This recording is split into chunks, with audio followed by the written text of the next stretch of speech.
Saudaraku, Satuan Reserse Kriminal atau Satreskrim Polres Aceh Tengah telah menangkap seorang pria sebagai tersangka dalam kasus tindak pidana perdagangan orang atau TPPO.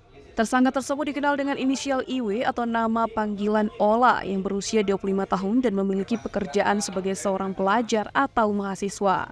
Informasi ini diungkapkan dalam konferensi pers yang digelar oleh Polres Aceh Tengah pada tanggal 25 Oktober 2023. Yang dipimpin oleh Kasat Reskrim Ibtu Andika Ardiansyah SIK. Kasat Reskrim Polres Aceh Tengah Ibtu Andika Ardiansyah SIK mengungkapkan bahwa tersangka IW alias Ola telah terlibat dalam kejahatan perdagangan perempuan pekerja seks komersial. Modus operandi yang digunakan oleh pelaku adalah merekrut wanita yang berusia antara 23 hingga 30 tahun di Aceh Tengah. Tersangka melakukan transaksi hingga 2 hingga 3 kali dalam sehari melalui rekening dengan tarif berkisar antara Rp700.000 hingga Rp2 juta.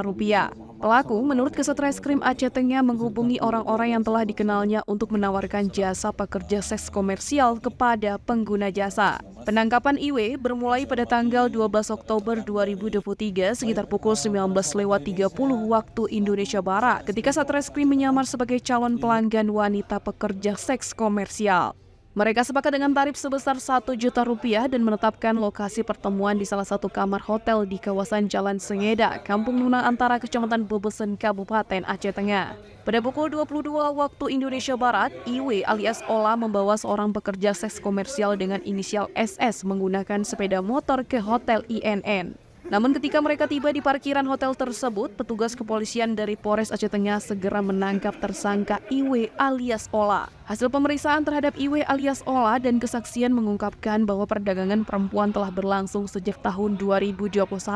Tersangka telah menjual sekitar 10 wanita kepada pria yang menggunakan jasa seks komersial. 10 wanita tersebut yang mayoritas tidak memiliki pekerjaan tetap, dikenal dengan inisial SS, AN, EV, VTR, JM, AY, KS, LN, DL, dan MS. Akibat tindakannya, IW alias Ola dihadapkan pada sangkaan hukuman sesuai pasal 2 ayat 1 dan 2 Undang-Undang Nomor 21 Tahun 2007 tentang Pemberantasan Tindak Pidana Perdagangan Orang. Ancaman hukuman yang mungkin diterima tersangka mencakup penjara maksimal selama 15 tahun dan denda maksimal sebesar Rp600 juta. Dari Aceh Tengah, Romadani, Tribun